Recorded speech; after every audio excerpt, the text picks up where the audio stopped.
right, good morning. Thank you.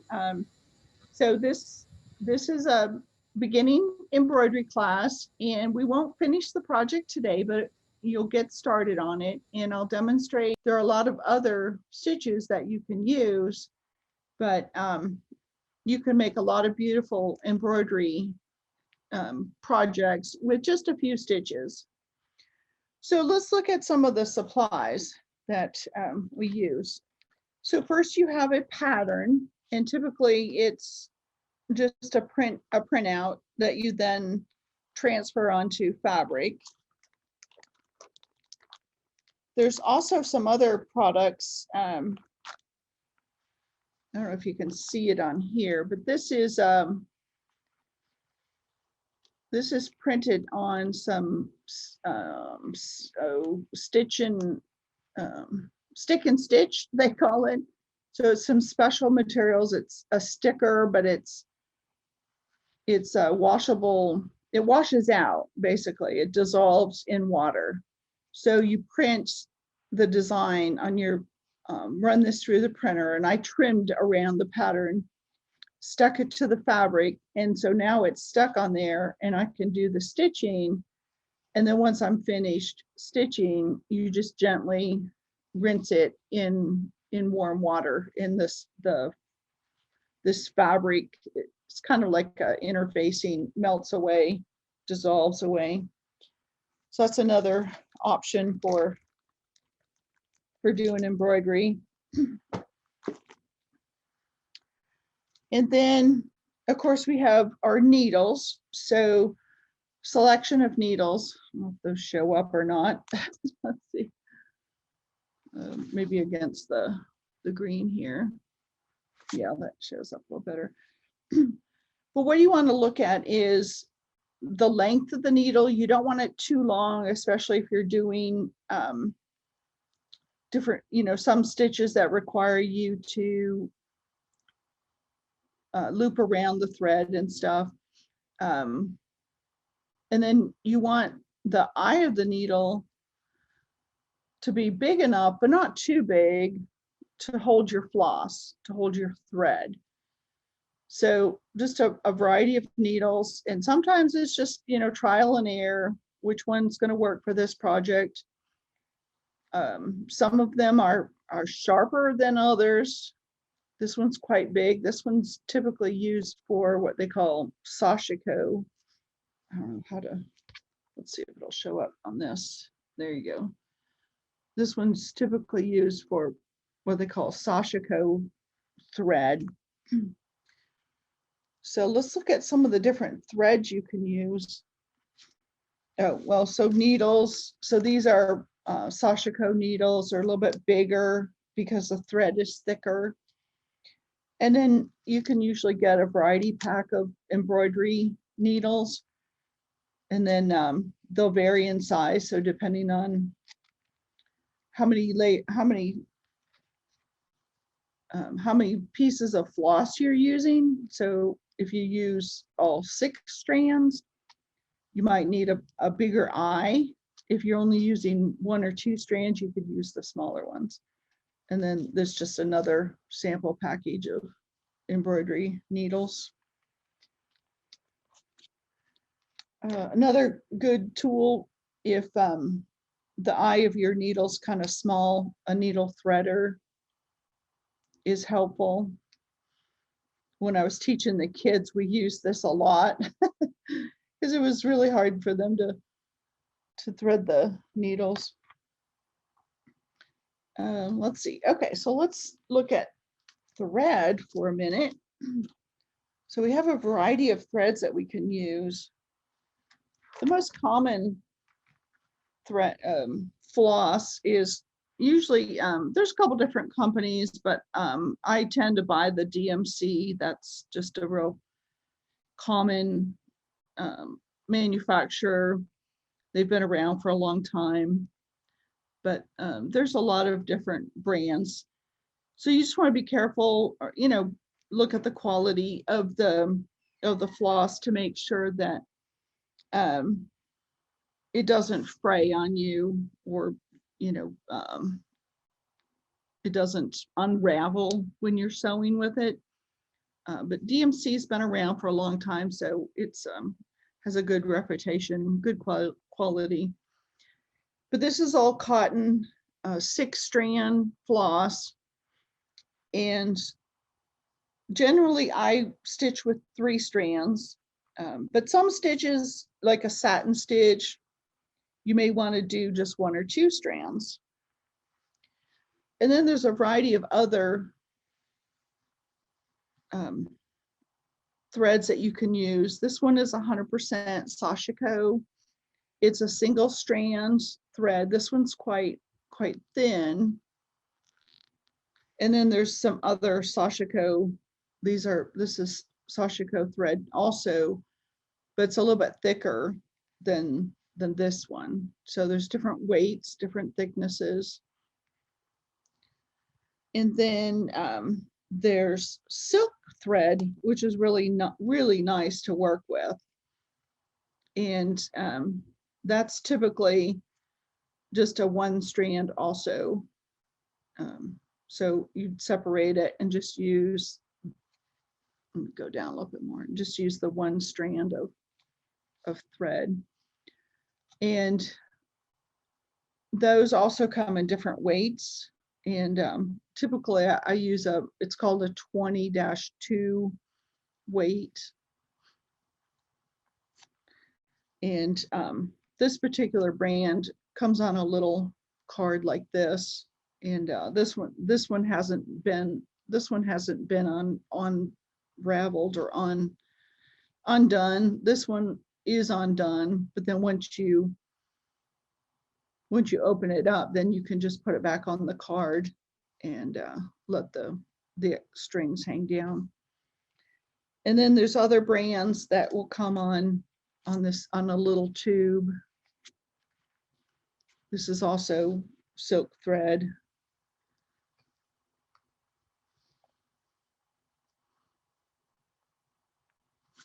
Now this one, there are 3 strands on this one, so you can pull it apart and just use 1 strand if you want a thinner look, or use 2 strands, or you can use all 3. So the silk thread it's a lot more expensive than the cotton, but it works up really nicely. It's really nice to work with, and it has a little bit more of a shine than the cotton thread. So just a different look.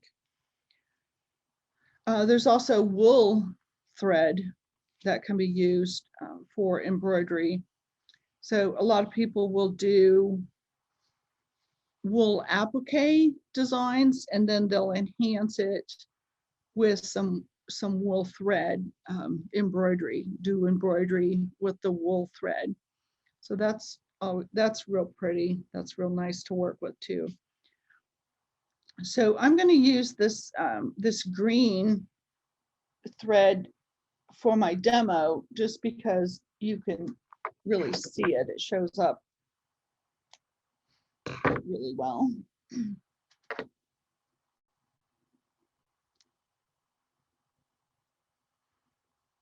Okay, so move these out of the way.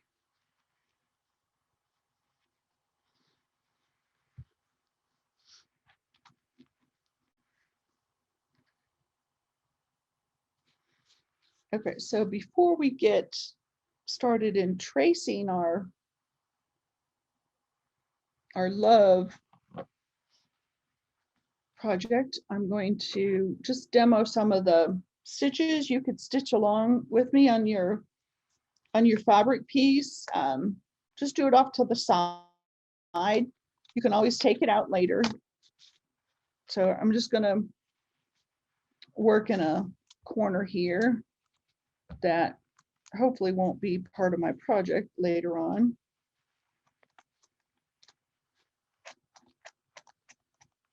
And I'm going to use a marker to demonstrate, just so you can see the lines that I'm working with. So putting my fabric in my hoop, making sure it's nice and tight. I mean, you don't want to overstretch it. You just want it tight. And I'm going to use a bigger needle for the demo, just so it's a little bit easier. I've got thicker thread here, so this wool thread's a little thicker. So I'm going to pick a needle that has a fairly big eye on it. But use, actually, that one's probably, it's not that thick. So my tip is to use the smallest needle you can, because every time you go through your fabric, the eye of that needle is expanding the threads and it leaves a hole.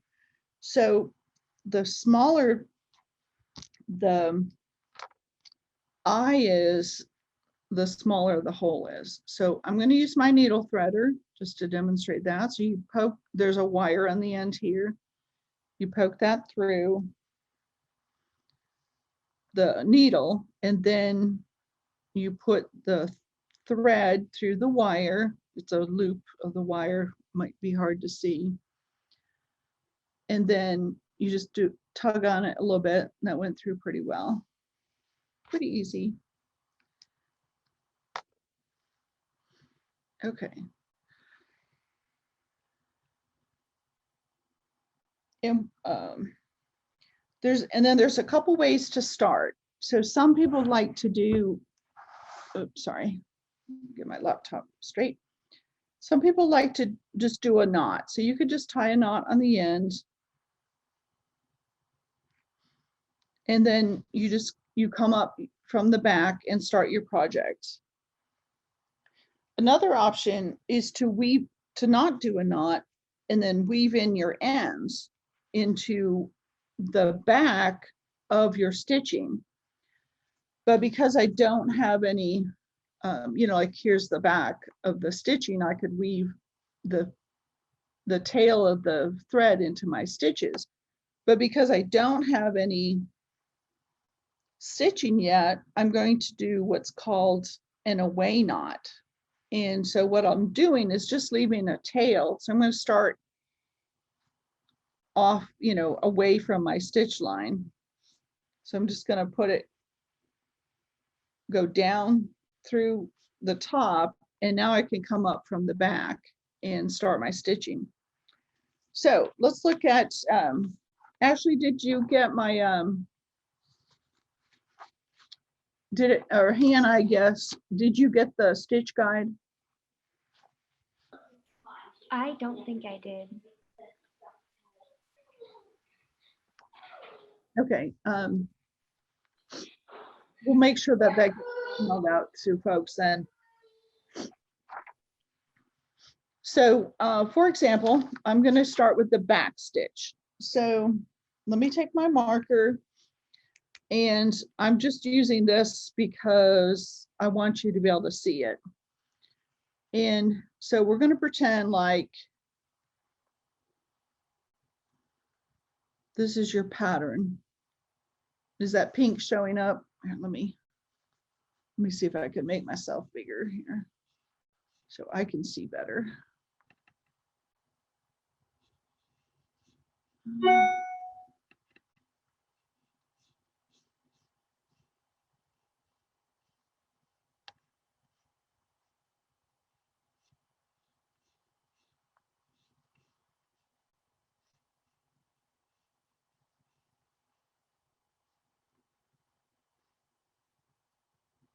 No, I don't see any way to change it. So hopefully you can see okay. So I'm just going to do a line of stitching along this line here. And so my line is going to start up here. So with the back stitch, you're going to start, I'm just using my pen to mark it. You don't need to do this on your fabric, but you're going to start one stitch away from the beginning, because you go back, you come out here and you go down here, and then you come out here and you go down there. So let me demonstrate that.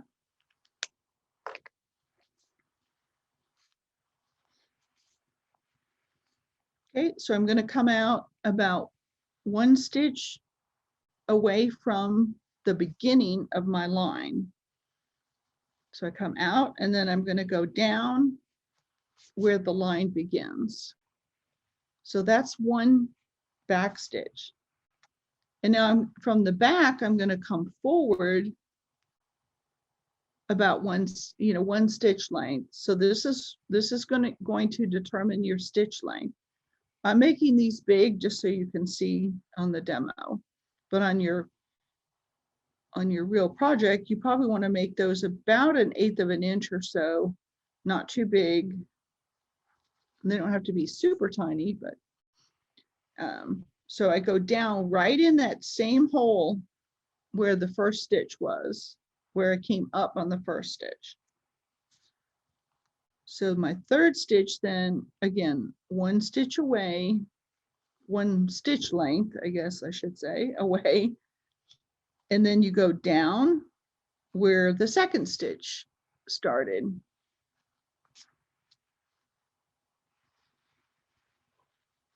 Oops, caught on my hoop.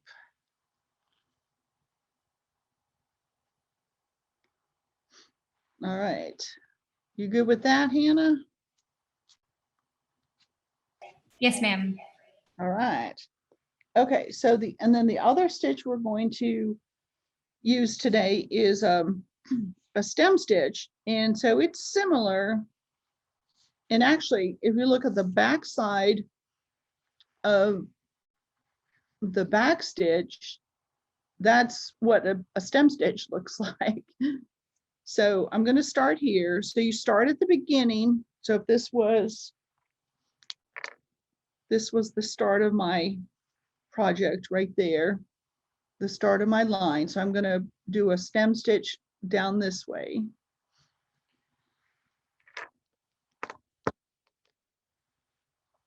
So for the stem stitch, you start where the stitching line starts. So I'm going to come up at the beginning.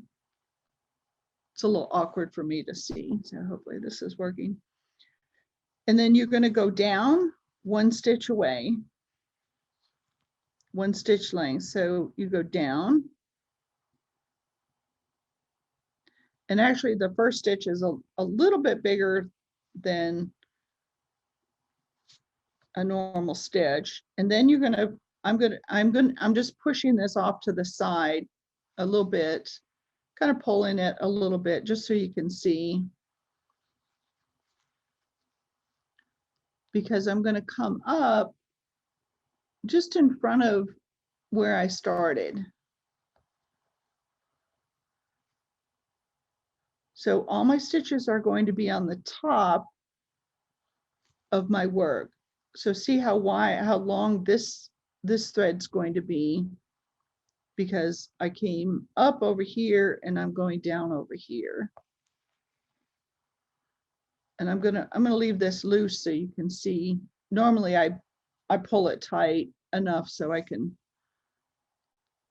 but then not too tight, because you want to be able to see where to come up. So you want to come up right where that first stitch started.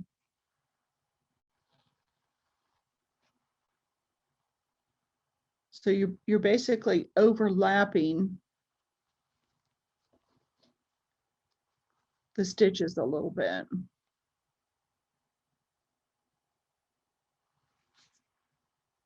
So you want to come up in the hole where you came up on the other stitch, or where you, let's see, no, that's where you go down. That's the down part.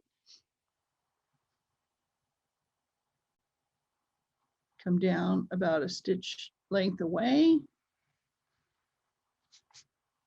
And then you come, oh, get that thread out of the way, and then come up right where the other stitch, where you went down.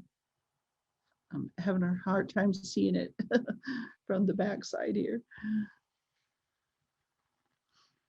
Okay, and this one is a good stitch if you want to do the sewing method.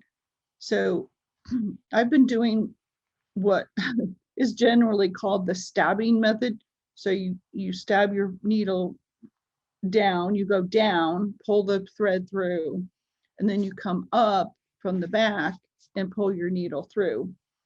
The sewing method is you stay on the top and you just put your needle down,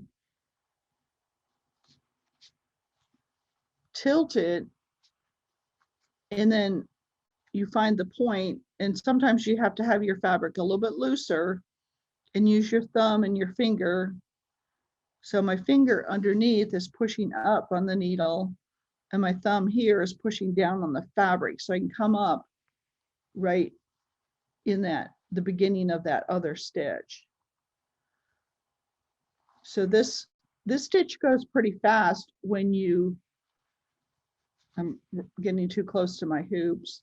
So this one goes pretty fast if you can do the sewing method. So down, tilt your needle up. And the nice thing about this is you don't really have to get into that same hole. So if you miss it by a thread or two, it's not going to matter. It's not going to show. So that's the stem stitch. And these are two basic outline stitches that are used typically in patterns. If you have a thicker line and you want it to be a little lacier, you can do what we call a chain stitch. And this one, I'm just going to start here and I'll come out this way.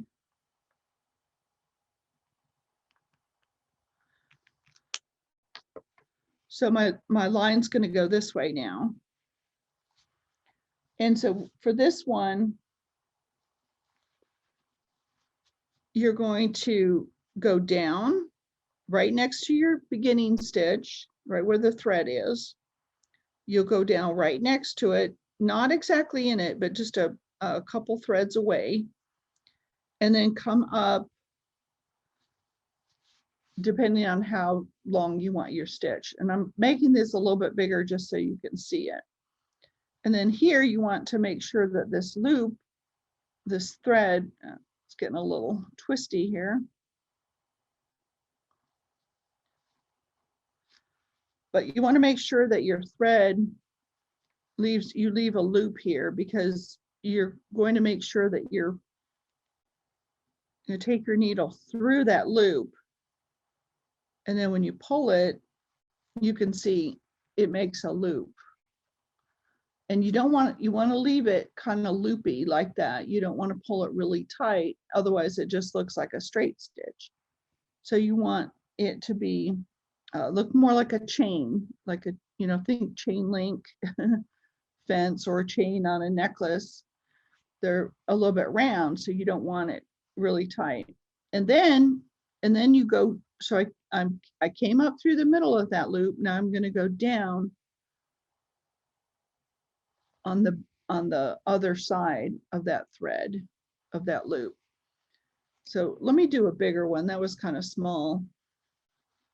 So I come up right next to where my thread is. No, wait, hold on. Oop, I did that. Oh, did I do that wrong? Let me think. Up.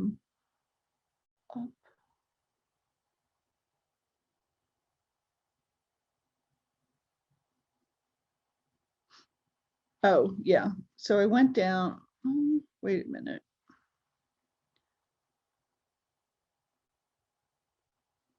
No, that's right. Sorry, confusing myself. So I'm going to come up.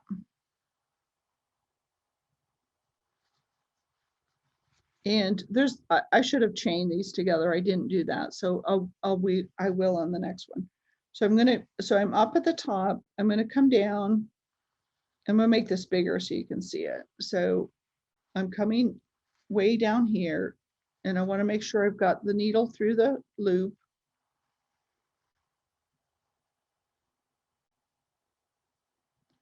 Now to continue, the way I did the first one was how you do just a single chain, but to keep a row going, to have a continuous row, you're actually going to, if you see your loop here, you're going to come down right next to it. You're going to be right next to that other thread, and you're going to come up. And again, so what I like to do is just loop my thread around the needle like that, so I know I'm going to be inside the loop. And because we're chaining over top of these threads, they won't come out. The only disadvantage with this stitch is if you accidentally go in the wrong place. So say I was trying to end this, I'll do one more and then I'll show you.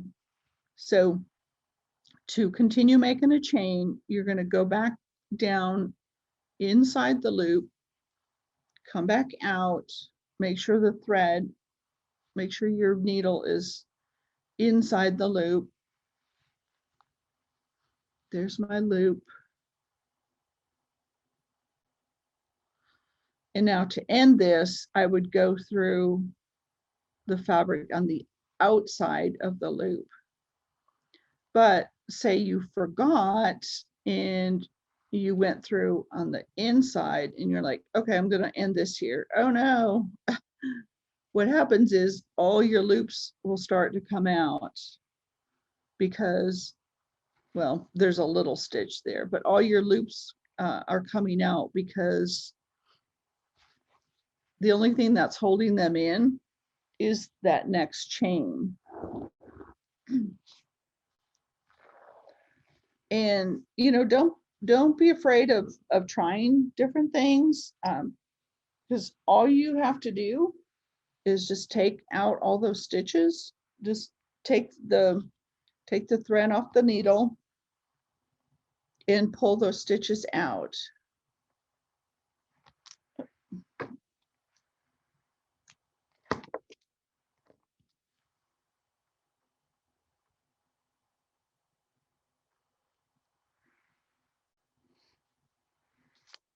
Okay, so I'm just going to do a couple more to put them back in here. Okay, so this is how we start. Go down next to your thread, up to the other end, make sure your needle is inside the loop, needle through the inside of the loop,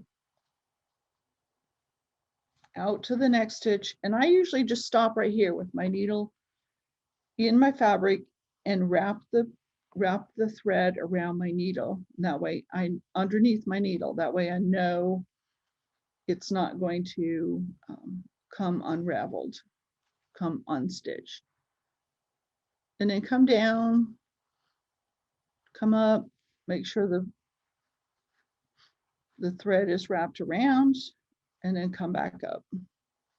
And then to end it, you're going to go down through the outside of the loop, and then that locks in that last loop. Okay, so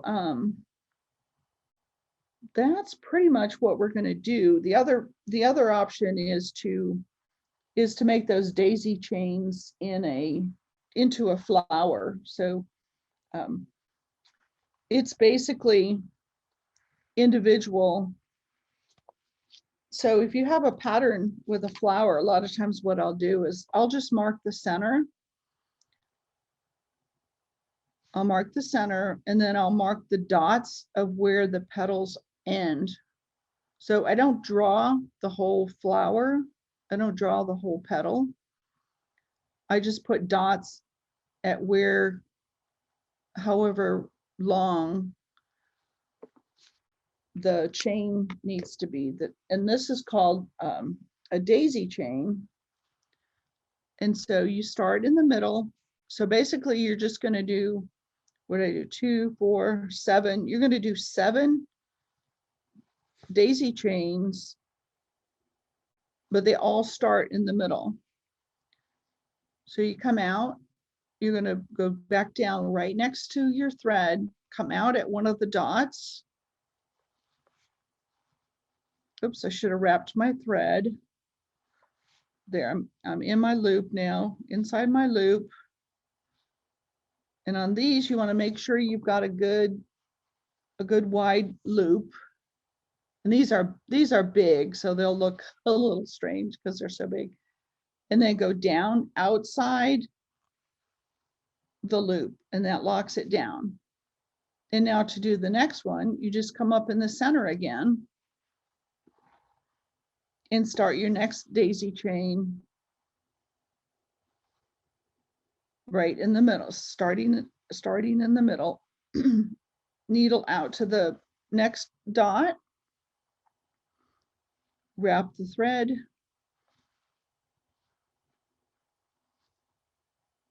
make your daisy petal, and then go down on the outside of the loop, and then you come back up in the center again, and you just go around doing those petals, and it makes a really cute flower. So I did that on a couple of mine here on my sample. So this blue one, it's quite a few daisy chains, but they're all just daisy chains close together. This one, orange one down here, is a bunch of daisy chains also.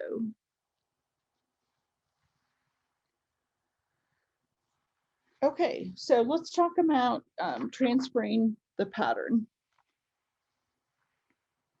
So I'm just going to take that needle off and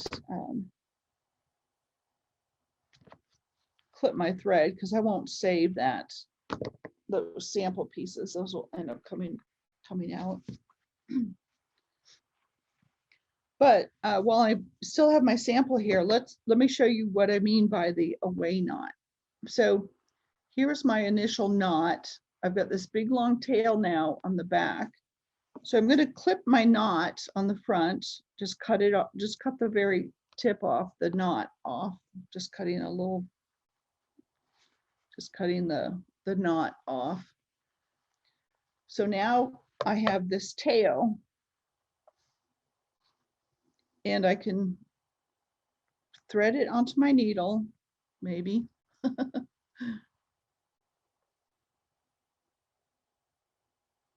Yep, let me get my needle threader.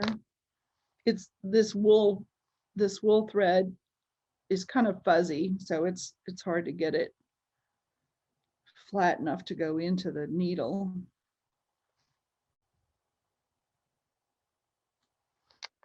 Okay, so just going to leave a little tail here so I can weave in my ends.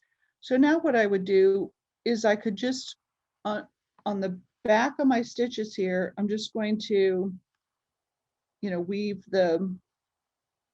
this tail into the back of the stitches. So go one way and then reverse it and go back the other way, and that will lock in that thread.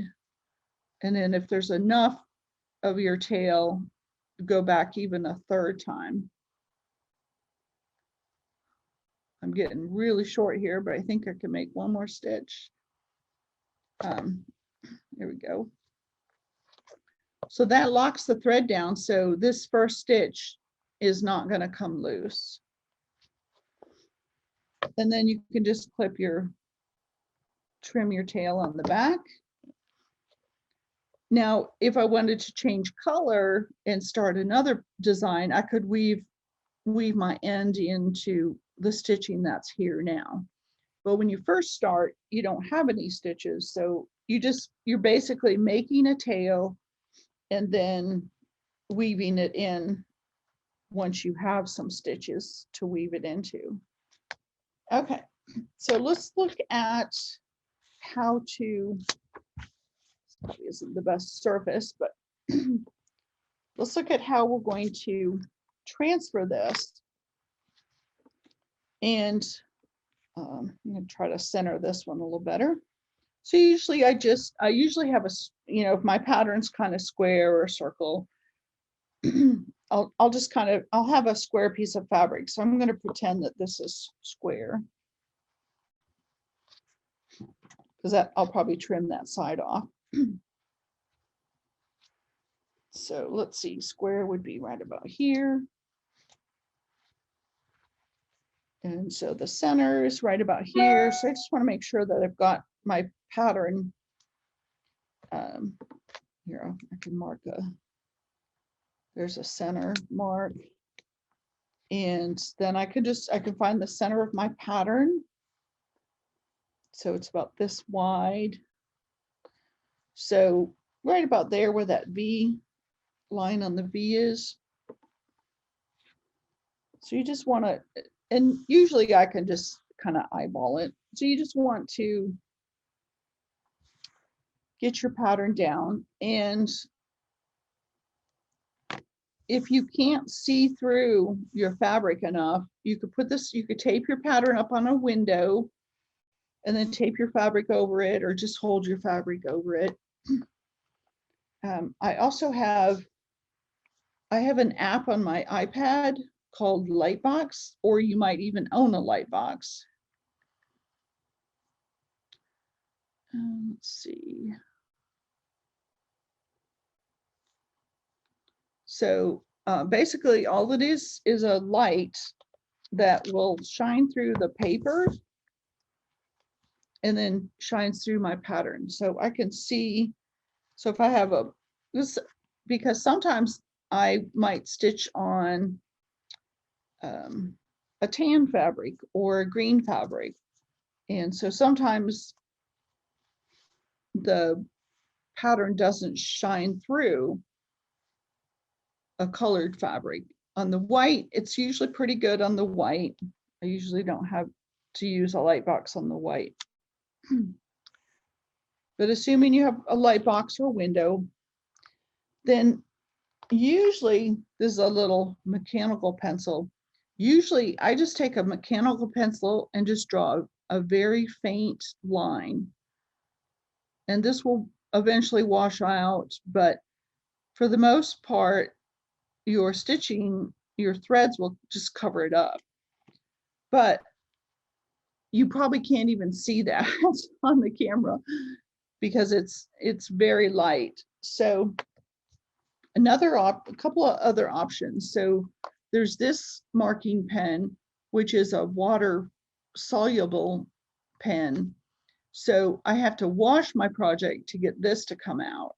So I don't use this one as very often on my embroidery. I use this more with my quilting if I have to make marks or lines on my fabric, because I know I'm going to wash my quilts and it will come out.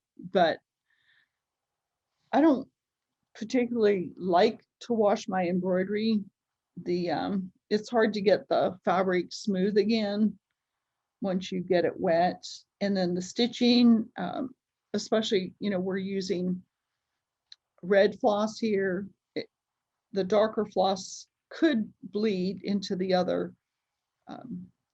into the fabric. So another option is this friction pen, and it is erasable with a hot iron. So this one I have,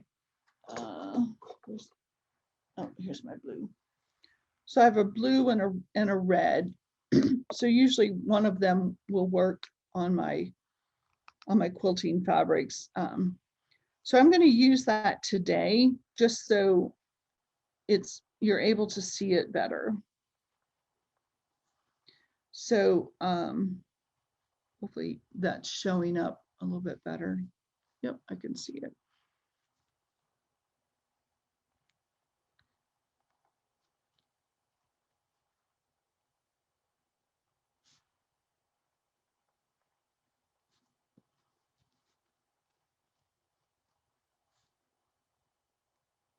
So you just want to trace your whole pattern. I think just for the sake of time, I'm going to just do the V for class today. And on my, also I'll point out here, so on my green stem here, the leaves, I used a daisy chain. And and the rest of it, I used the back stitch. And then on the stem for the flower, so right here for the flower, hold on, my iPad.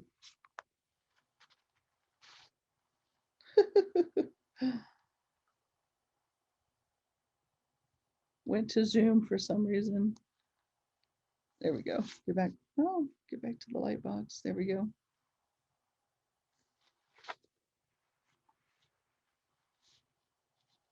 Pushed on the wrong button. Okay. So the stem for the flower that goes up the side of the V, I used the stem stitch just to make it a little bit thicker. Stem stitch looks a little bit thicker than the back stitch. And for the leaves here, sorry, I'm having trouble lining this back up. For the leaves here, because they're going to be daisy chains, I'm just going to mark with a dot the edge or the tips, I guess you could call it, the tips of the leaves.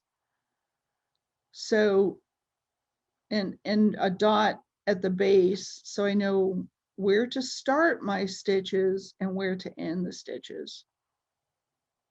You don't have to draw the whole leaf. And actually, if you do draw the whole leaf, you might be able to see some of your lines.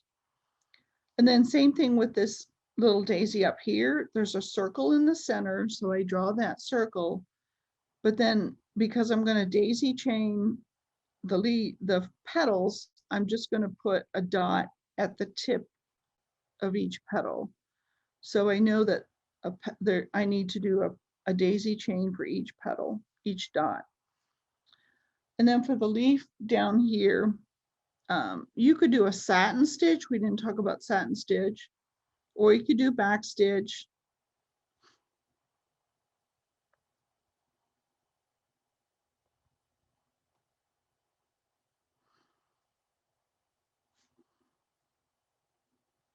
And then for this long flower stem coming up here, you could either do a back stitch or you could do a chain stitch.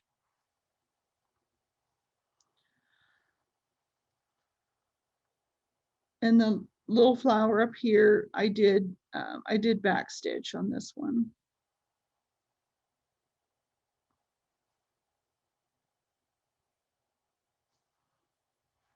All right. So the next step is deciding, let me close this down. The next step is deciding on your sequence. So how do you want to stitch? What are you going to stitch first? What are you going to stitch next? And then what will be the last thing that you stitch? So for the V, well, all the letters, I did the red first, which is more of the background. It's further behind. The flowers are in front of the letters. So I want the flowers, I want to stitch the flowers on top of the red or after I do the red. A lot of times it doesn't really matter depending on your pattern. And like on this O, there's really nothing stitching over top of the red. But like on the V, this flower is over top of the red. This flower is over top of the red. So you have to decide, do I want to leave this open so it looks like the flower is in front of the V, or am I going to stitch red all the way through? So on the blue flower, because it's an open daisy chain, I decided I want to stitch the red all the way through. So to start with the red, then I would start at wherever the green stem ends. So I need to decide where the green, how far the green is going to go. Oh, where's my pink? So I might modify this and say, okay, well, I want the green to come all the way to the center of that flower because that's where a stem typically ends. So let's start with the green. And so I just pulled out a variety of colors. And the nice thing about the embroidery patterns is in most cases, you don't have to follow their color suggestions. They're just suggestions. And so, you know, I just used a variety of colors, just blue flowers, orange flowers, gold flowers. But because it's Valentine's Day, I did the letters in red, but you could do them in pink. You could do them in purple. They don't have to be in red. And your stems too, you know, you could do a gray stem or a brown stem if you wanted. I think I actually did brown on my little flower coming off the side. But let's start with green. So I'm going to pick, doesn't really matter. And you could use different colors. Like I could use, which I did in my first sample. I used a darker green for the stem and then a lighter green for the petals, for the leaves, or you could make them all the same. If you make them the same, you could stitch, do a combination. You could do your stem stitch to the first leaf and then do your daisy chains on both sides, go up to the next one, daisy chains, up to the next one, daisy chains. But I find that I forget, so I just do I like to do my stems separately and then my leaves. Also this wool yarn, that would be real pretty as a stem stitch on the stem. Okay, so I get about, I don't know, it's about maybe 24 inches or so. You don't want it too long, otherwise you're pulling and pulling lots of thread through your fabric. And then, like I said, I like to stitch with 3 strands. So you want to be able to separate and have, I've got 3 strands on this side and 3 on the other side. Now, the yarn, the floss is twisted, the strands are twisted together. So you can either pull them out one at a time, or because I'm splitting this into 3 and 3, I like to just separate it. So I'm just going nice and slow, untwisting it. And the key is to not let those 2 halves touch each other. So once you get them separated, then you can just smooth them out, and that gets rid of that twist.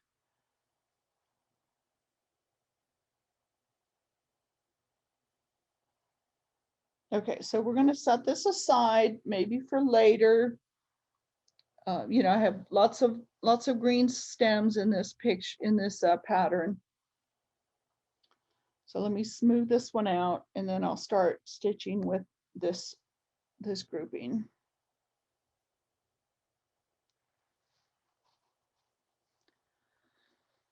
And let's see, I think I'll use, that needle's kind of thick. It has a small eye, but it's pretty thick.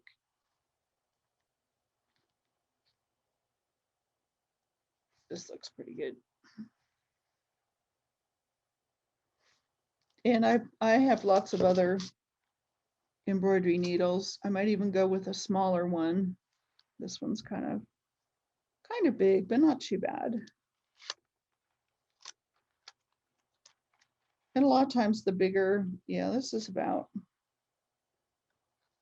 it's about the same size as these. So I also have my little sewing kit here, and I keep a lot of my needles just on the side here.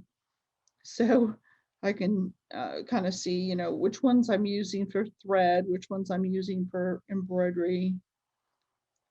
This is a good embroidery needle here too. A little bit smaller. I think I'll use this one. little bit smaller one. Just smaller is just easier to go through the fabric. But like I said, you want the eye big enough so that you can get your thread through it.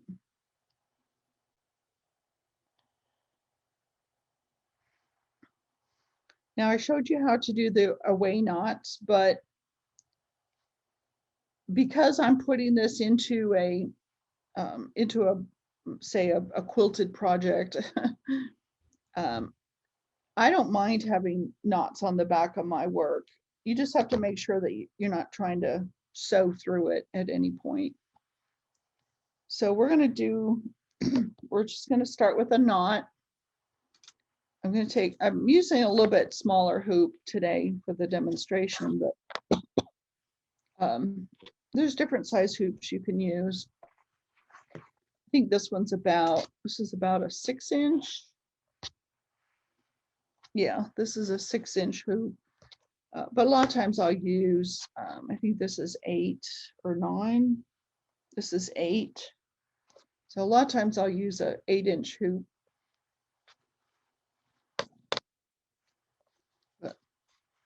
But the smaller ones are nice because I can get my fingers in from the edge to the center.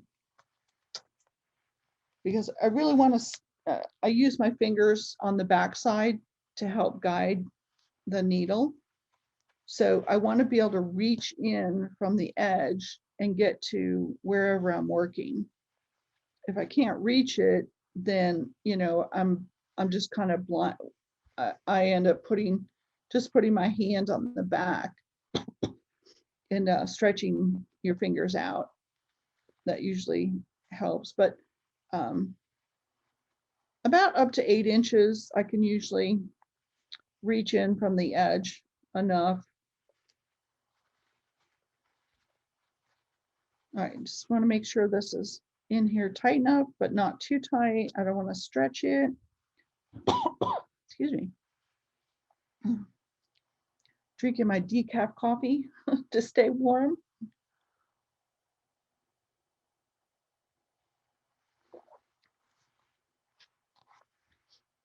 Okay, so to start the stem stitch,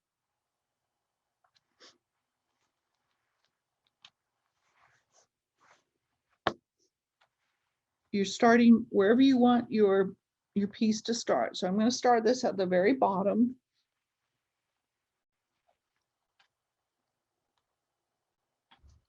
Stuff out of the way. So I'm starting here at the very bottom, and I'm going to come up through that line.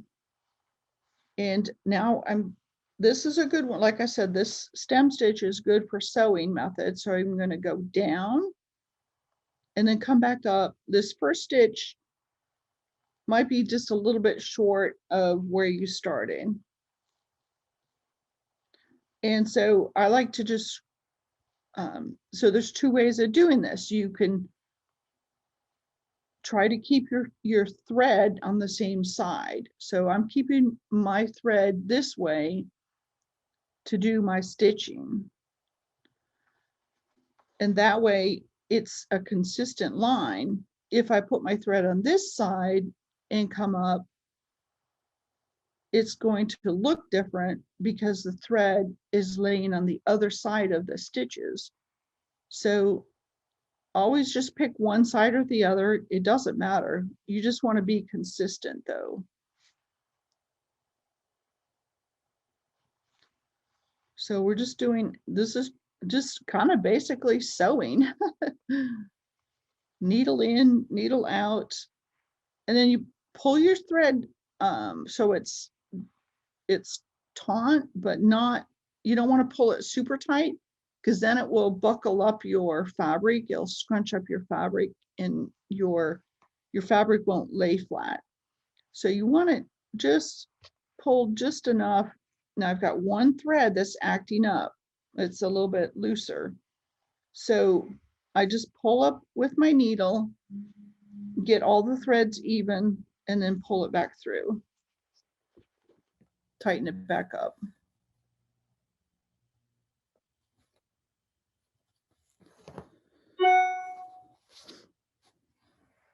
And then occasionally, you know, if your threads are twisting or you're getting one thread's longer than the other, not laying flat, just bring your needle down to the end here and take your fingernail and just smooth it all out, just so it's nice and flat.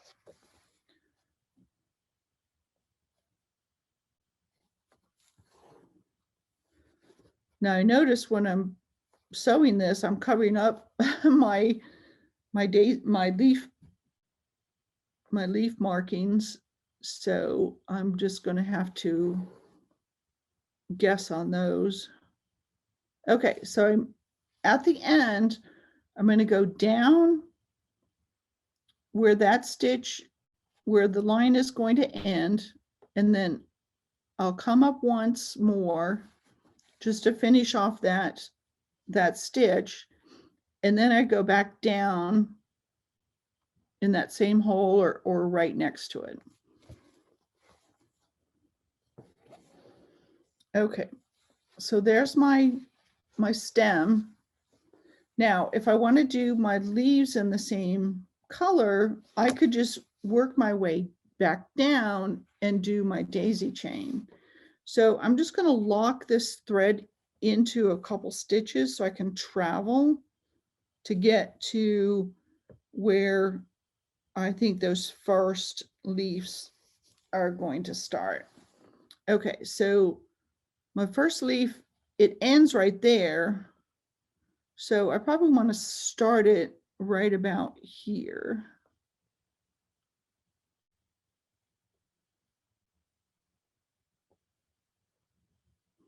And it really doesn't matter where you start these, where they stop. Okay, so make the daisy chain. I'm going to go back down right next to my thread, come back up into that tip of the leaf. Oops, I forgot to wrap my thread. Make sure I'm in the loop.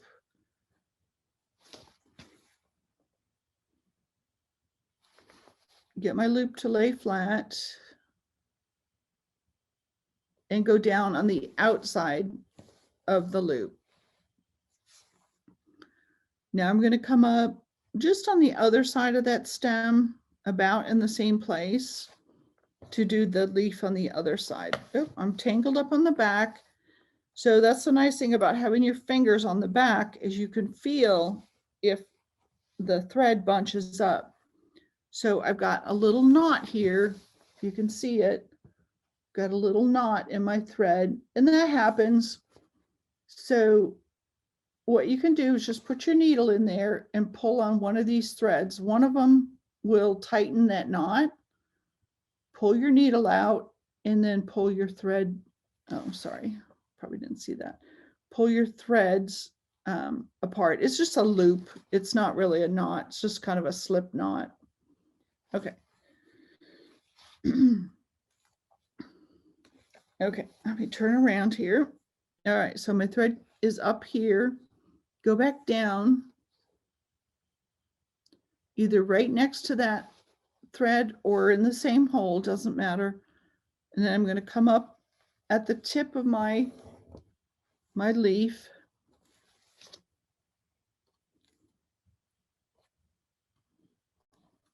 The thread is inside the loop. Kind of shape my loop, make sure I've got it just right, and then go down on the outside of that loop.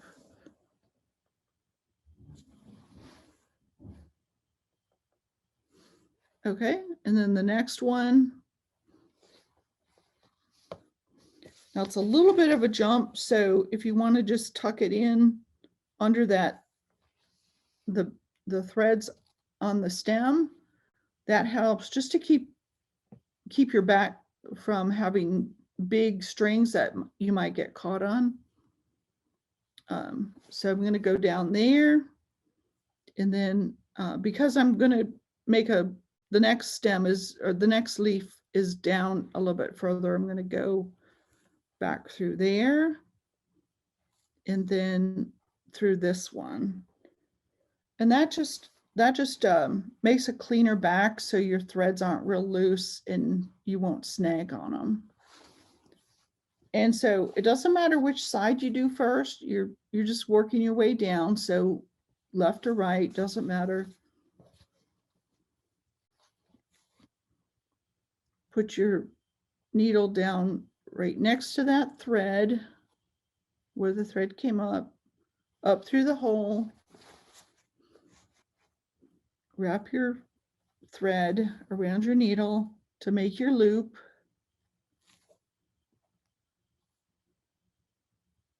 And then tie off your loop on the outside. Come up on the other side. And then down right next to it, come up to the point. Oops, I forgot to wrap again. And these loops start to get twisty, so you want to make sure that they're not twisted. Otherwise they won't lay like a petal, or a leaf. They'll look like they'll be flat or straight, they won't have a loop, a rounded shape to it. Okay, so again, I'm skipping quite a way, so I want to tuck my threads back in here so I don't have big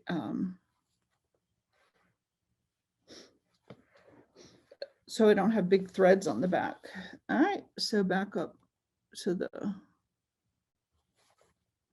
the stem. Go down next to your thread, up at the tip, wrap your thread,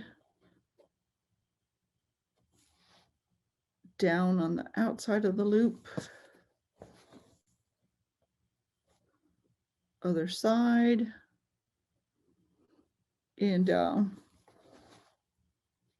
these are directly across from each other, but you could place them anywhere you want. It's real easy to change patterns too.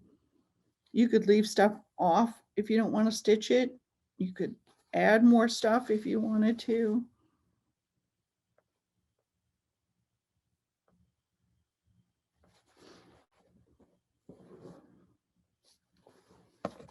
Okay, a couple more sets and we're done with this. And then we're going to switch to the red, because that will be what's behind all the other flowers.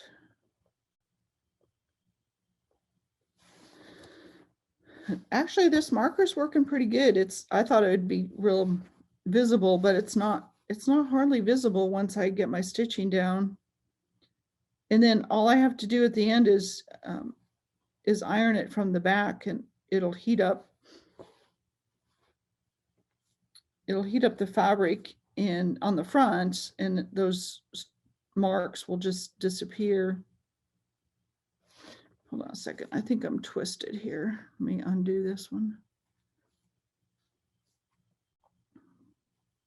There we go. So if it gets twisted, it won't be a nice loop.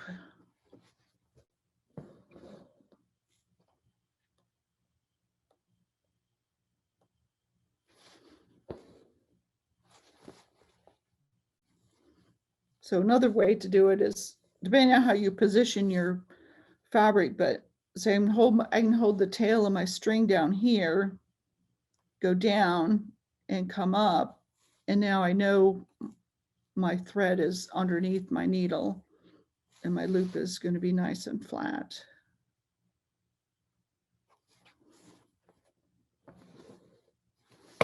Okay, tuck this in again. Now I'll probably make the bottom leaves a little bit different, just so they stand out. So the leaves here at the bottom, I'll probably use a different color just so it doesn't blend into this same one. But if you only have one green, you can make them all the same. That's fine too. It'll still be beautiful.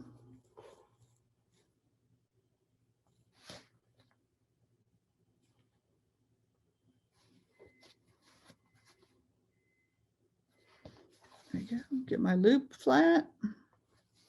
Stitch on the outside.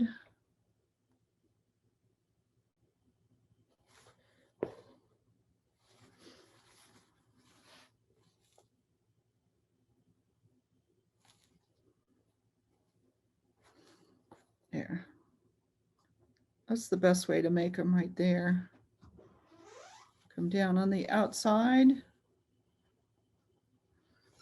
And now I'm ready to tie off this thread. So I'm going to weave it in to the other stitches. So do a couple there at the bottom, and now I'm going to run it up to this, up the stem. Because the leaves, the stitching on the leaves is pretty loose, it's better to weave it into the tighter stitches. In this case, it's the stem. So I'm going to go up once and down once, and that should be enough to lock it in. You could also tie a knot here if you'd like. And the way I do a knot is to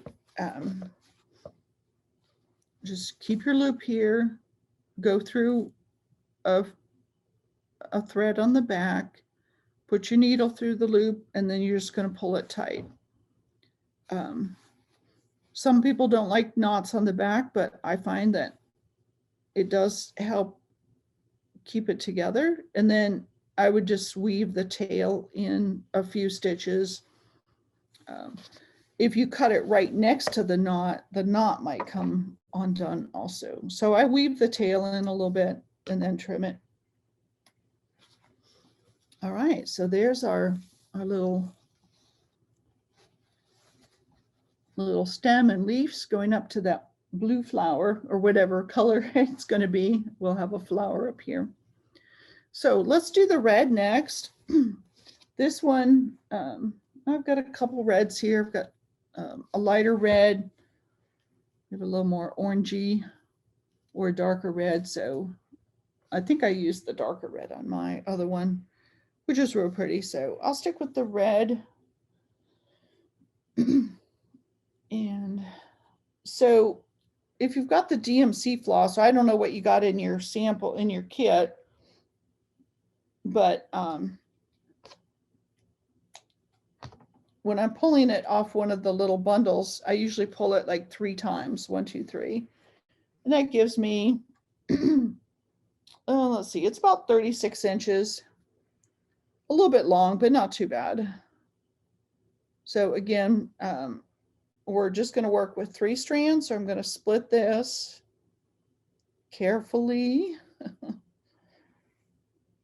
The other option is to just let the tail dangle and pull it apart.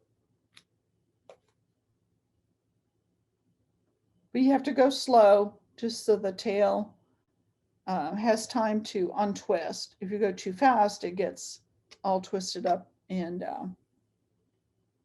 can be kind of a mess and hard to untangle. All right, so I'm just smoothing out my threads, getting rid of the twist that's in there.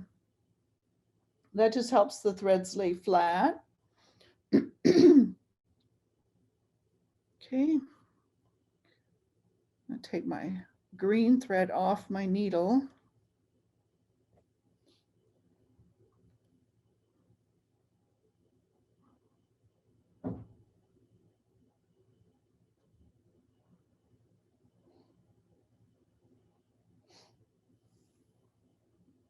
All right, so now I have my red thread on the needle. I'll put my knot in here. And if there's a little bit of a tail there, I usually just clip that off just so it doesn't show on the back. Okay, let me raise my chair up a little bit. Oh, there we go.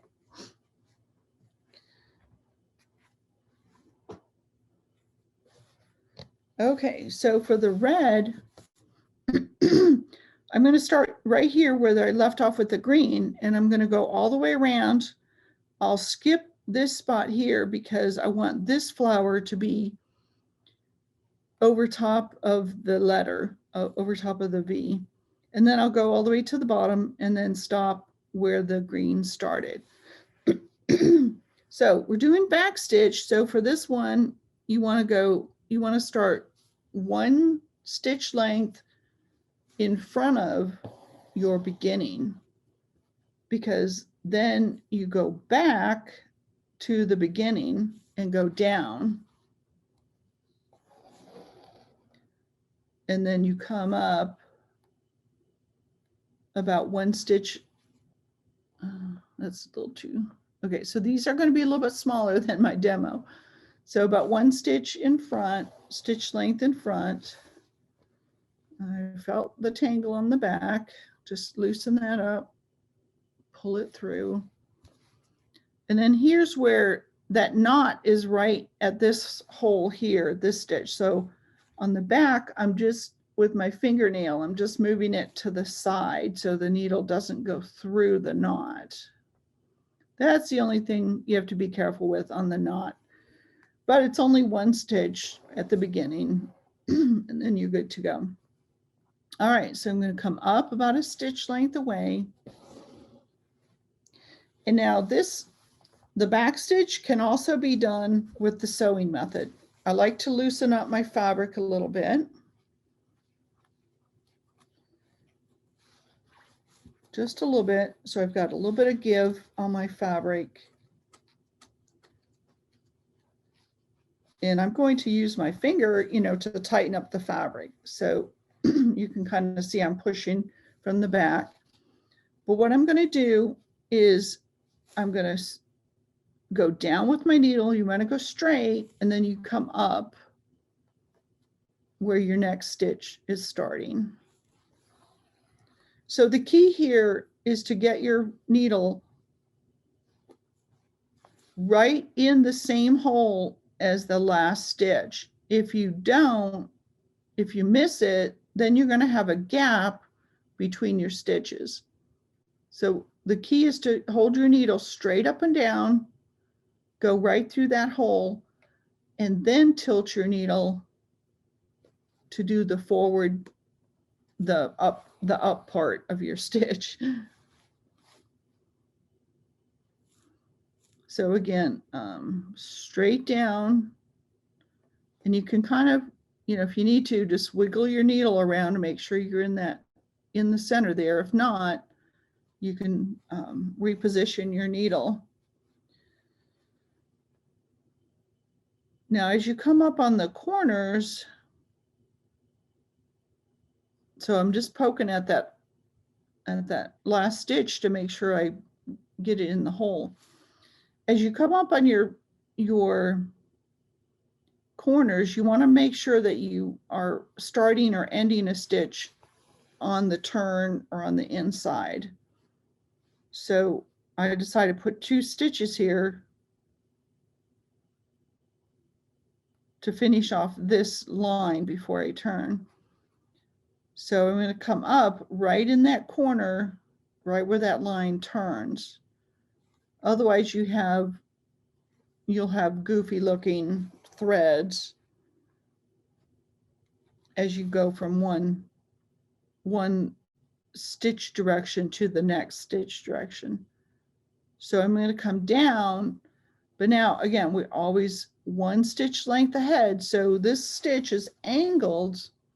The needle has to angle over to that other line. So the back won't look straight, but that's fine. So the back is angled a little bit, but that's fine because we're not worried about the back.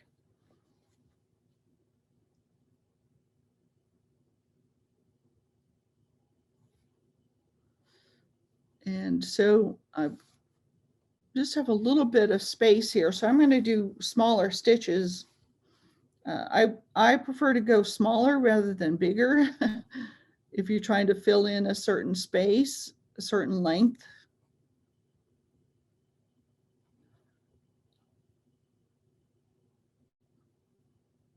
if you do a big stitch to get to the corner, then that one stitch, the bigger stitches tend to stand out more than smaller stitches. So again, on the corner here, we're going to angle the needle so it's one stitch length in front of this other thread. Oops, now I don't want to be in a loop here. I want the threads to lay flat. So down into the corner and now up for the next stitch. Make sure that's not covering the camera. Now this one, for the back stitch, it doesn't matter which way you hold your thread. So you could hold your thread off to this side. You could have it over on this side. It doesn't really matter because you're not overlapping stitches.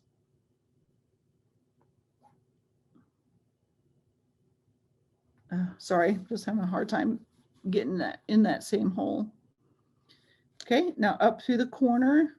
Oops, I'm in a loop again.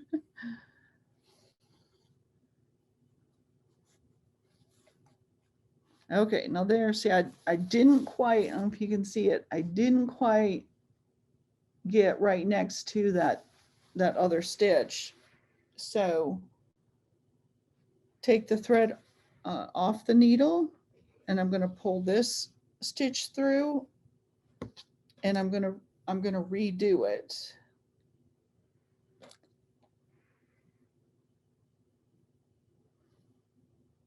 So it just means you have to on-thread your needle, take out a stitch, but it's better to do it now rather than, you know, when I'm all the way around on the V, all the way around on my letter, I'm like, oh man, I've got a gap there. You don't want to have to take out, you know, 20 or 30 stitches. I think what's tricking me is the marker. So it's hard to see the hole because the marker's pink and the thread is red, so they kind of blend together. Okay, that's better. But now they're not laying flat, so I'm gonna tighten my loop there so they're all even. There we go. That's a little better. But when you get to the end, you know, we're looking at it close up, examining every little stitch. But once you get it all finished, a lot of that isn't even noticeable. So if you miss I bet I could look at my project here on my back stitches, and I could probably find some spots where, like, yeah, I see at least one or two where I'm just like one thread off of the hole, of this exact hole. So it's not that noticeable once you have the whole piece finished.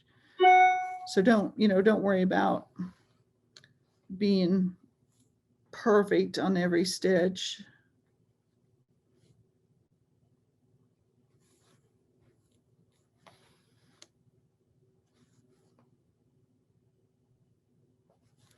So I find that the sewing method, you know, where you're taking your needle down. There you go. Take your needle down and then right back up. It's just a little bit faster than the stabbing method, because stabbing you have to go down, you know, poke your needle through. Just can't seem to get that hole. Pull your needle through. And then bring it back up, pull it through. So it should be faster. You know, you should save like half the time because you're just pulling your needle through once and you're finishing the whole stitch instead of just one half of the stitch at a time. All right, so I'm in the corner here of that V. So I'm going to angle it over to the other line so I can start going down that line. And this one's a little tricky, you know, so sometimes I might do the stab stitch just so I can make sure I'm a little more accurate on the needle placement, especially if it's on a curve or a corner.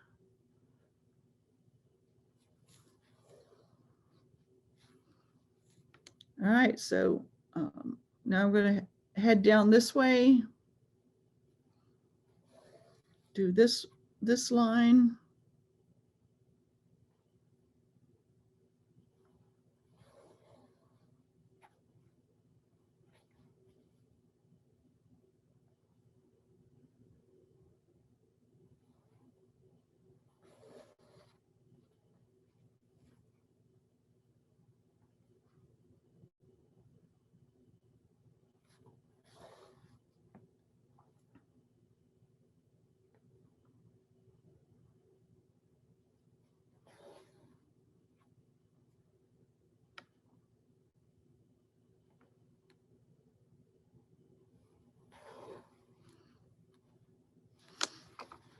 And my threads are getting uneven again. I have one thread that's a little bit longer. Try to even those out. Bring my needle down to the end of my thread, and I'm just going to smooth these out again, just so they're laying flat and they're all the same.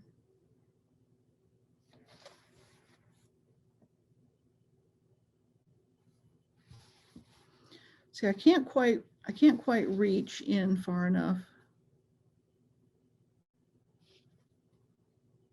with my thumb and my fingers, so I'm just having to use my fingers on the back to guide my needle.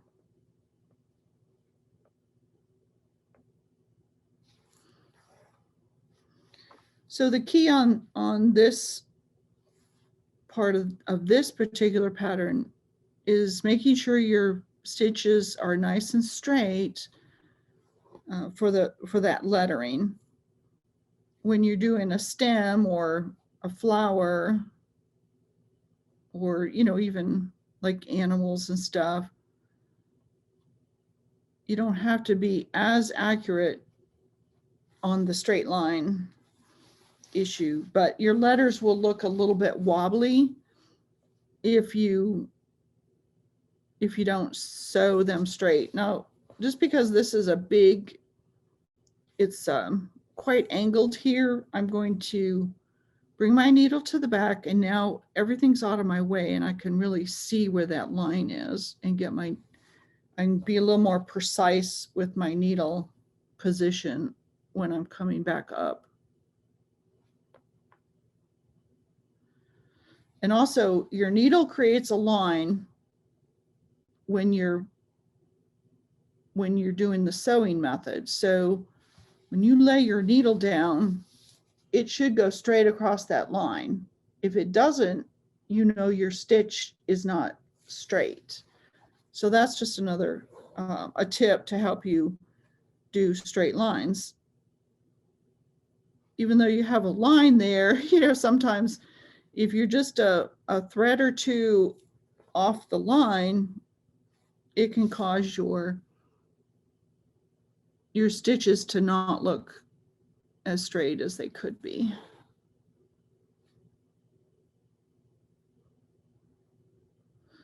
But also, the key here is to go down straight. If I go at an angle, I'm more likely to miss that hole. So go down straight into that same hole, and then coming up, it can be on an angle. But I'm pushing down with my thumb now that I can reach. Pushing down on my thumb to make sure I get that fabric. Let's see, get the fabric pushed down so the needle's coming straight through the fabric instead of at an angle.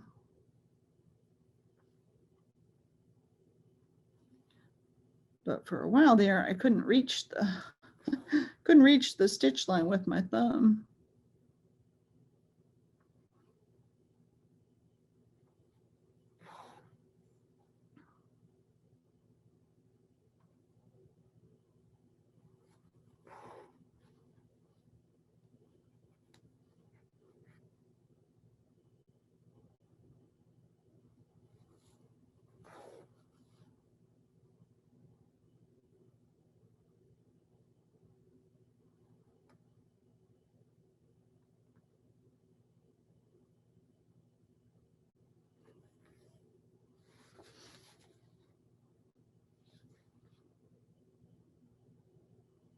Okay, down into this stitch. Now we're going to turn the corner here. So 1 stitch length away from the thread where you came up. And then, so this is how the stitch got the name back stitch, because you're actually stitching going back to make your stitch, going backwards. So you go forward, then backward, then forward,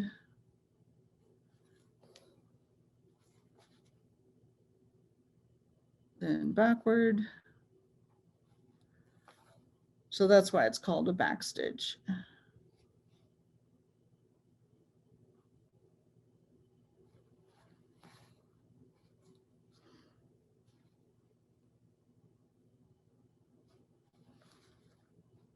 Okay, around the corner one more time, and I'm going to want to get 3 stitches in this little space right here. This on this line, I want to do 3 stitches.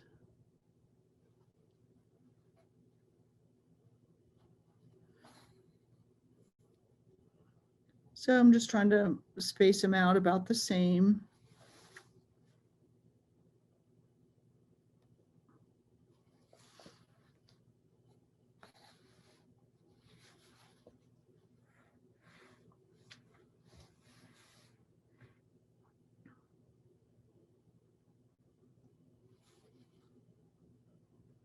Come up right in the corner there, the end of the line. And then same thing here, we want to come up. So that's another short line. So I'll probably do 3 stitches in there also. So there, let me get this at a better angle. Well, it's kind of hard to go backwards. Okay, so there's my, it's just kind of awkward for me because I'm left-handed and switching that direction just doesn't feel natural for me. So I'm going to just go down, do the stab stitching, come up. Okay, and now I can do the sewing method.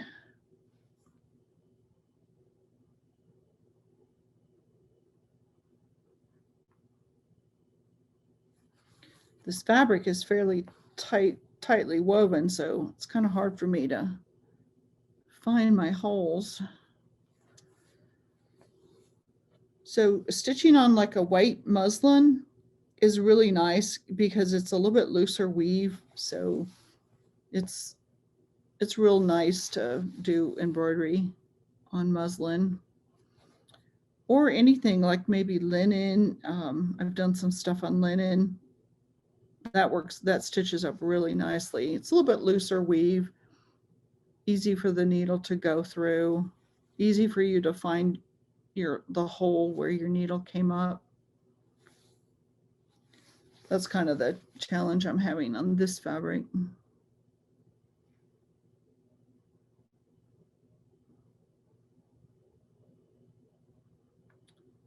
With that tighter weave and my smaller needle, it's not making a big hole.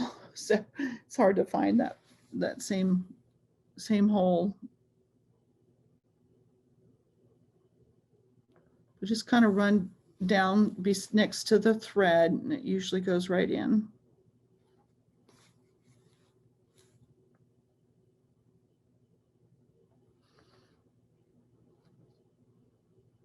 Okay, so now I want to plan my stitches here. So I'll, instead of taking one big one, I'm going to divide that space evenly up between 2 stitches. And then that looks a little bit nicer than just taking, you know, a regular size stitch and then a teeny tiny one. Just make 2 smaller ones. All right, so now I'm just going to go down just to kind of show you what I'm doing here. So I want to skip this flower section right here. It's a flower petal. So I'm going to pick it up on the other side. So I want to go about 1 stitch length away. Make sure I'm on my line.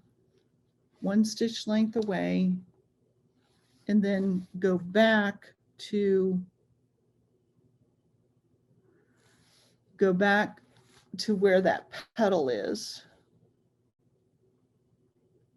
And so that way I'll skip that whole petal area, because that flower is in front of the V, so you don't want the red to go down it. Otherwise, it looks like you have a see-through petal.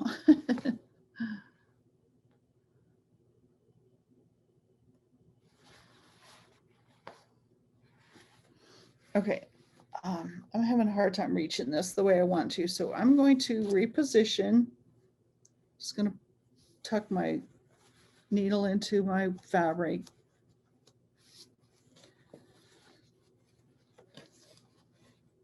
And I'm going to pull it down this way a little bit. That's just the angle I need for me, because I'm left-handed. I'm working in this direction. If you were right-handed, you'd be going. So yeah, if you're right-handed, you might want to start at this point where I'm going to end and go around this way. That would make more sense to me if you're right-handed. But it works either way. You're just working on the other side of the stitch line. So because I'm going this direction, and I'm right-handed, I need my thumb on this side.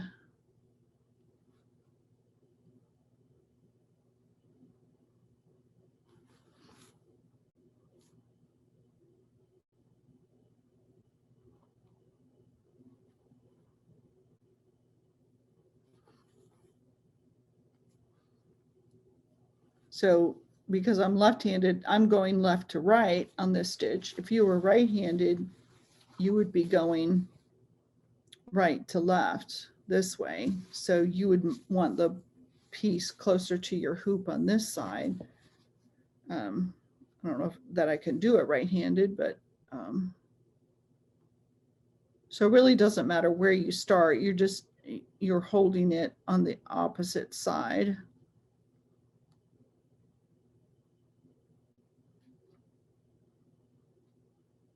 I can't control the needle. All right, that's pretty good. Do 1 stitch.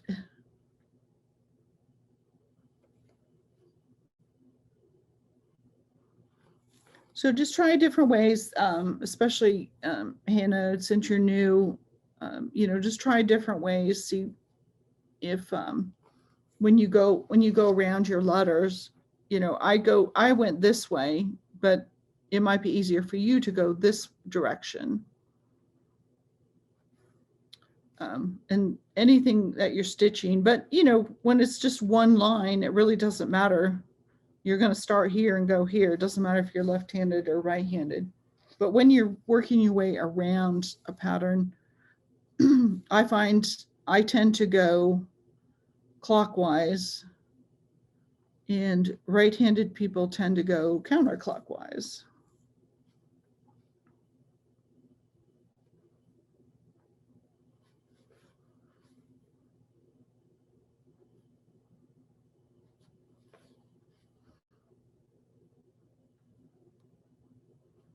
All right, I'm almost to the end here.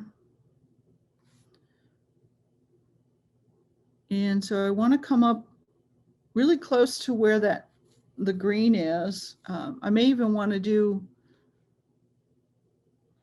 I don't know. I was going to say maybe want to do a little anchor stitch here.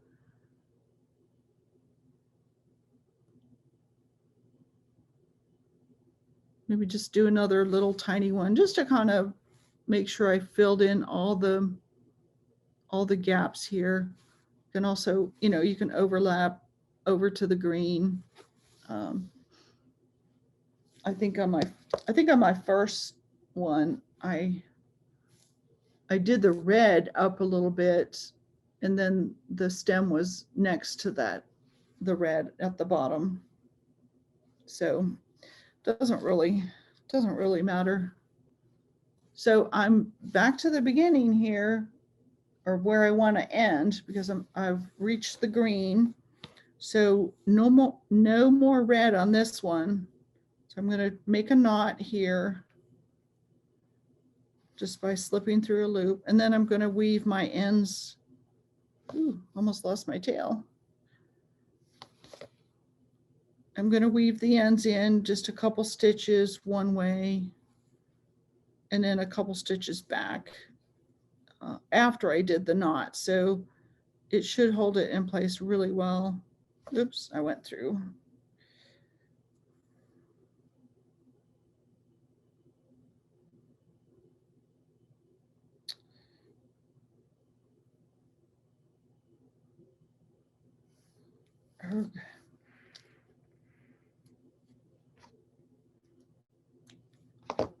So your ends get frayed from getting pulled through the fabric. So if you have to rethread, sometimes trimming the ends of your thread will make it easier. So I'm just trying to lock down that tail just so it doesn't come unraveled. All right, we went through almost all that red. And there we go. There's our V. All right, so it looks like we have about 45 minutes left. I'm going to, let's see, what should we do next? Let's do this little flower up here. Normally I would do the stem first and then the flower, but I did want to show you a little satin stitch. So let me pick,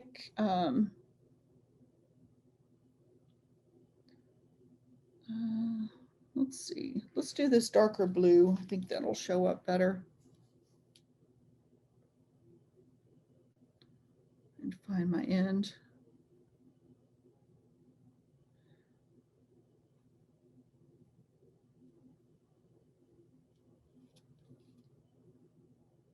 There it is. Okay, so there's two ends on your floss.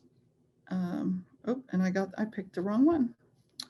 So on the DMC, you have your DMC label, and then you have your barcode and your product information, your color number. It's this side that you want to look for a tail, because that tail is on the inside part of your skein of thread, and that pulls out much easier than if you pulled this one. This one's on the outside, so it tends to get tangled. So I'm just going to do two pulls on this one because we don't need as much floss. I really love that color purple. It's that real deep. It's very yeah, it's like a really well, it's actually a really dark blue. Oh, is it? It looks purple on ours. Yeah. I love it. It's very pretty. Yeah, it's almost purple. It has a purple undertone to it. That's so good. It's probably like a bluish, it's a reddish blue, but it has more blue than red. It'll look great with that. And just to update you, Lucy, we have about 15 minutes left. Yeah, I just saw that.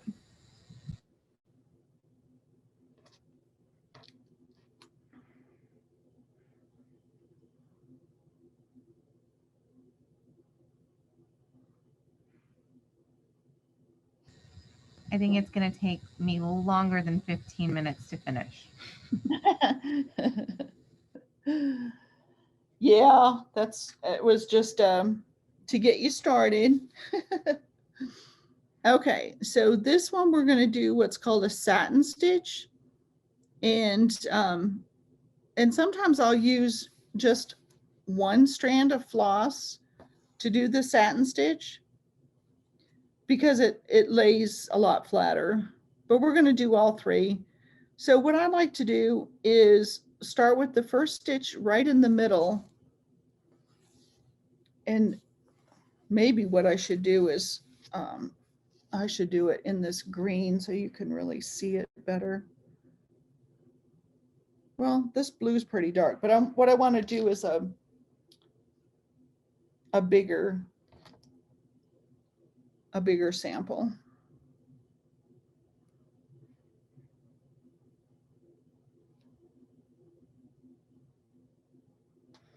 Because this little flower is just pretty tiny. It's just the kind of the underneath petals that on that one flower, and they're pretty tiny. So let me move over here.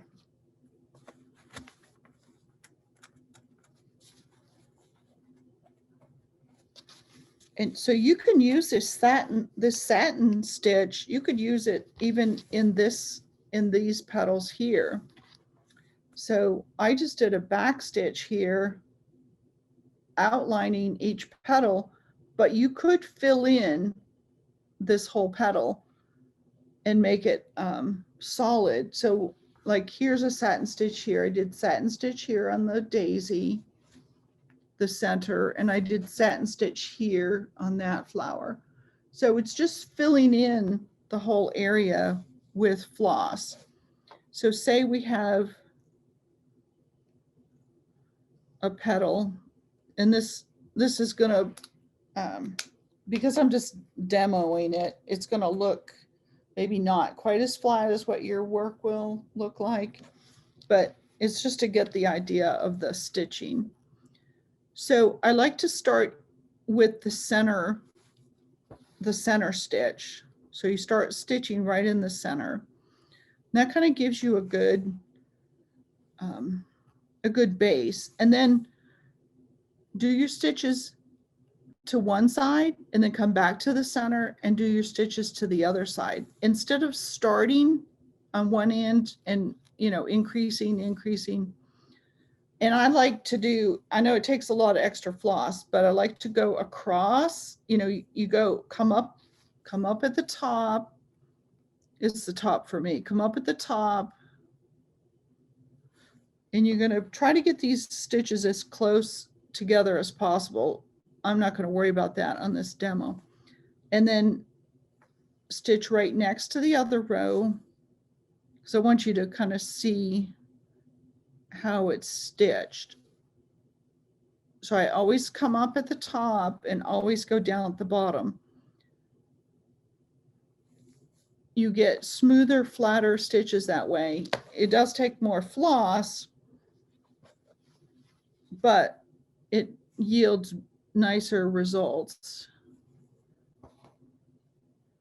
So satin stitch is just up and down to fill in the space. So you're not doing any outline. Although if you had a piece this big, this is pretty big, I would do it differently, but just assume this is a tiny piece and I'm just enlarging it so that you can see what I'm doing.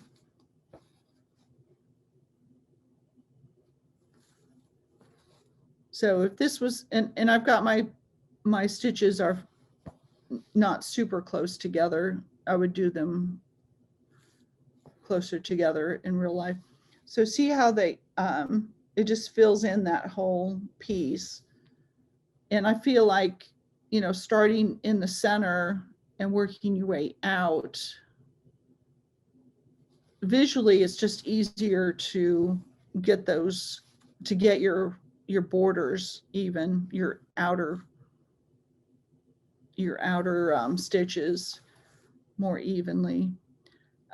If you were doing a bigger piece, like something this big, you could do back stitch to do an outline, and then you would come in and you would just kind of randomly do different lengths. You wouldn't do one big stitch all the way across. That's a fairly long, if we were doing one actually this size, that's a really long stitch, and you probably wouldn't want that on your piece because it could get caught on things. So if you're doing something that's actually this big, you would do, I'll do an example. You do a couple, you just do overlapping stitches, but they'd be smaller. So you might do something like this, and then do another stitch that's a little bit longer. And then you'd fill in with another stitch where that one left off. You would fill in with another stitch to the end. So rather than having one whole stitch that goes all the way across, you would maybe have 2 or 3, and they can either be in a line or they could be staggered. So it could be something like, here, I can show you on the back of this. So it could be something that just gets staggered as you go. So there's your piece, and your stitches might, look something like this.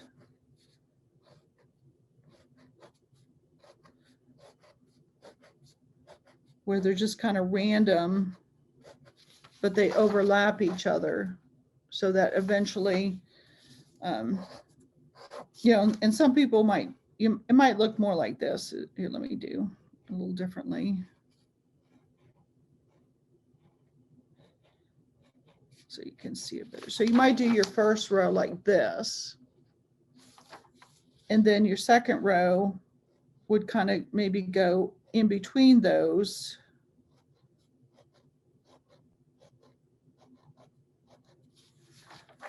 Like that. And then you just keep filling in as you get further and further, but you end up with just a bunch of tiny stitches rather than one big long stitch that goes all the way across.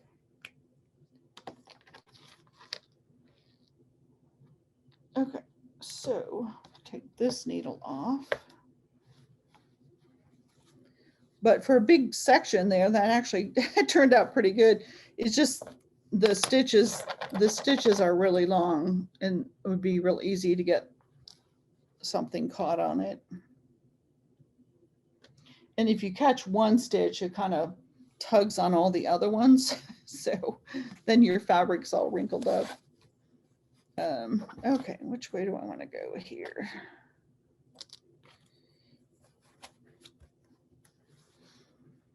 Yeah, and don't be afraid to put your work over the edge of the hoop. It won't hurt it, as long as you're not pulling on it here. So don't ever pull on the section with the stitching. Pull on the fabric that doesn't have any stitching to tighten it down. Okay, so I've got just this little tiny petal here.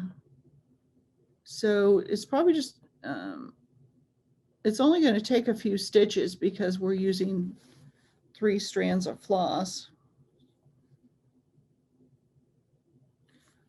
So I'm just putting the stitches to the left of that one, and now I'm going to go to the right of the center, do the other side.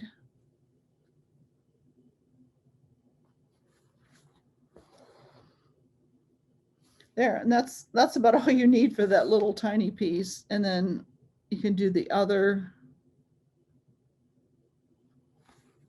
one. Just come right up on the tip and then go to the outer edge and then another stitch on one side.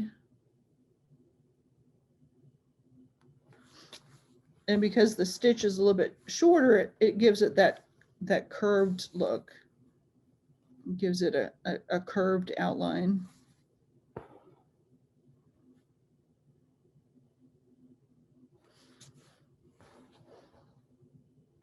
And I use the same color in this one, so after you do that last stitch, you can just go right into your back stitch to do the outline.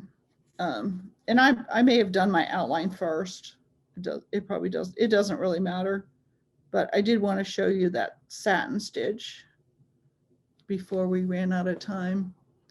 Looks like we're down to about 1 minute. Any questions? Hannah, you feel comfortable? Yes. Good. Well, I hope you enjoy making this project. And then when I finished my embroidery, I just sewed some borders onto this, and then I made a little quilt sandwich, a little quilted piece, and I just hang it up on the wall for a little wall decoration. Here, I'm gonna flip you up. Little wall decoration. Or you could make it into a little pillow, or you could add bigger borders, you know, add a couple different borders and make it into a pillow. I like making pillows.